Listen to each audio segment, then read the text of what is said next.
Jewellers తెలంగాణలో మొట్టమొదటి factory outlet మన కొత్తపేటలో ఫిబ్రవరి 14న గొప్ప శుభారంభం. అందమైన ఈ శుభారంభంలో ఎన్నో విశేషాలు. ముకుంద జ్యువెలర్స్ కొత్తపేట. దొంగ బట్టే వాసుగాళ్ళు మరీ బరి తెగిస్తుండ్రు. భయం లేని కోడి బజార్లో గుడ్డు పెట్టినట్లు జర్ర పోలీసోళ్ళ భయం సన్నబడ్డదో ఏందో గాని పోలీసోళ్ళు మళ్ళా వాళ్ళ లాఠీల పవర్ చూపెట్టాల్సిన టైం వచ్చినట్టే కొడుతున్నది. లేకుంటేంది హైదరాబాద్ నడి సిటీలో మెయిన్ రోడ్డుకున్న బంగారం దుకాణంలో జొర్రి కత్తులతోటి బెదిరించి దోసుకపోవుడు చూస్తుంటే పోలీసోళ్ళ భయం దొంగలకు లేనట్టే కొడుతున్నది.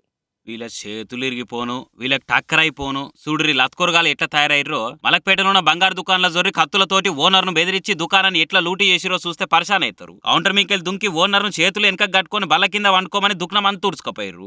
వీళ్ళకి గత్తరచ్చిపోను. మొన్న కరోనా టైంలో మంచి మంచి వాళ్ళు పోయారు. వీళ్ళు పోకపోతారు కదరా ముందు నష్టపోలారా. కష్టం చేసుక బతక శాతగాని సౌటగాళ్ళు గీ తీర్ల మంది కష్టాన్ని దోసుకొని పోయి బతుకుతున్నారు. ఇసొంటోళ్ళు ఏమిటికి భూమికి బరువు అని మస్తు మంది ఇట్టుకుంటున్నారు. ఇక దొంగతనమైనాక నిమ్మలంగా లేచి పోలీసు వాళ్ళకి ఫిర్యాదు అయితే పోలీసు వాళ్ళు సీసీ కెమెరాలు వీడియోలు చూసి దొంగల జాడ దొరకబట్టే పనులు ఉన్నారట. రాత్రే కాదు పట్టా పైటీలు కూడా బంగారు దుకాణాల్లో సెక్యూరిటీ పెంచుకోవాలనిపిస్తలేదు దీంతో.